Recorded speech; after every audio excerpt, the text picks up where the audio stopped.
Александр Алексеевич Лыюров.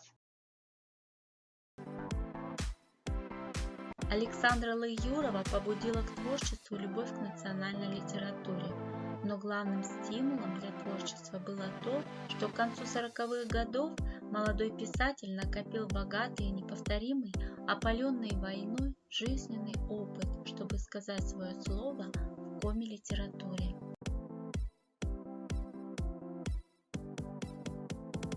Александр Лыюров родился 17 июля 1923 года в селе Зеленец Сыктывдинского района в многодетной и трудолюбивой семье крестьянина-середняка.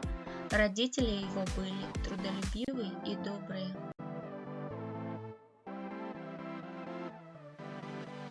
Учеба в школе давалась легко. В 1938 году поступил учиться в Сыктывкарский лесрабфак, но затем перевелся в школу ветфельдшеров, после окончания которой в 1940 году в течение 2 лет проработал в Зеленецком ветпункте. В 1942 году 19-летним пареньком Александр Лыюров ушел на фронт. Учился в Архангельском военно-пулеметном училище, но окончить его не удалось. В связи с создавшимся положением под Ленинградом училище в полном составе было мобилизовано. Лыюрова определили в разведку.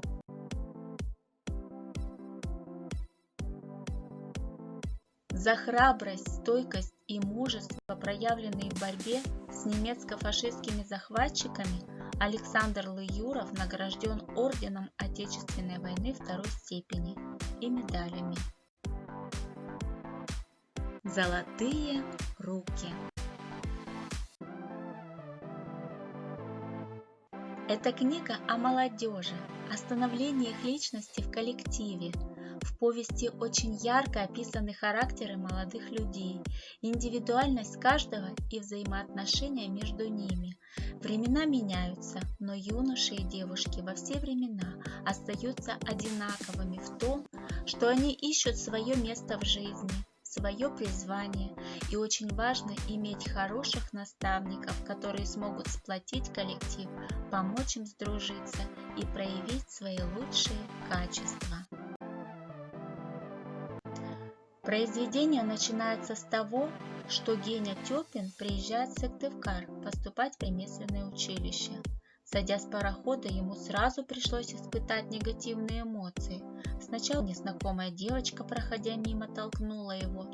«Что разинул рот шире ворот?» Бросила она ему на то, как он читал вывеску у пароходных ворот «Сыктывкар». А потом старик-дворник поселил в его сердце сомнение, что его могут не принять в ремесленное училище. В училище Геня поступил, и здесь он познакомился с Игорем Головиным, который сразу стал его другом, а также с Павлом Грязных. Павел-то и стал своеобразным испытанием в жизни Гени. Это был хвастливый и заносчивый парень, внешне красивый и сильный, в отличие от слабого и неказистого Игоря. Жизнь Гени Тёпина в училище с самого начала пошла неудачно. Во-первых, он поспорил с Грязных, и этот спор не был закончен. Во-вторых, воспитательницей в группу поставили Александру Михайловну Размыслову, которая ему сразу не понравилась. А в-третьих, Гене попал ремень с никудышной пряжкой. Но самая большая неприятность была в том, что Геня потерял библиотечную книжку. А книжку спрятала Тася, та самая, которая встретилась с Геней на пристани. Она тоже поступила в училище, и Гене она была очень неприятна.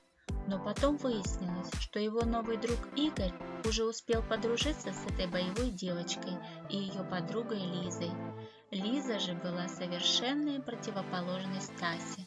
Маленькая хрупкая девочка, тихая и незаметная на фоне подруги. Кроме того, дворник, который встретился Тёпину на пристани, оказался дедушкой Игоря. На комсомольском собрании Гене поручают подружиться с Павлом Грязных и помочь ему в учебе. Геня старается изо всех сил, но Павел даже не обращает на него внимания или насмехается над ним. Кто поможет Гене? Как будут развиваться события?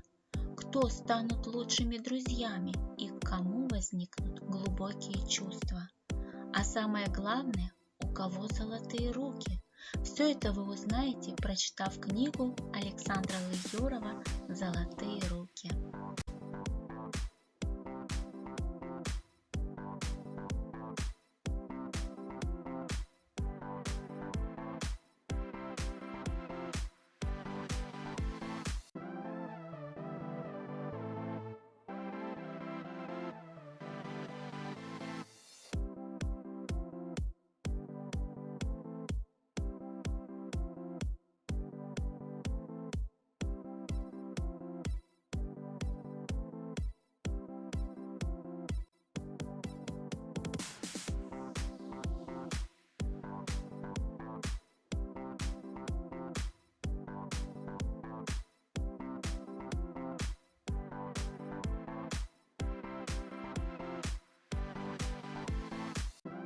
Спасибо за внимание.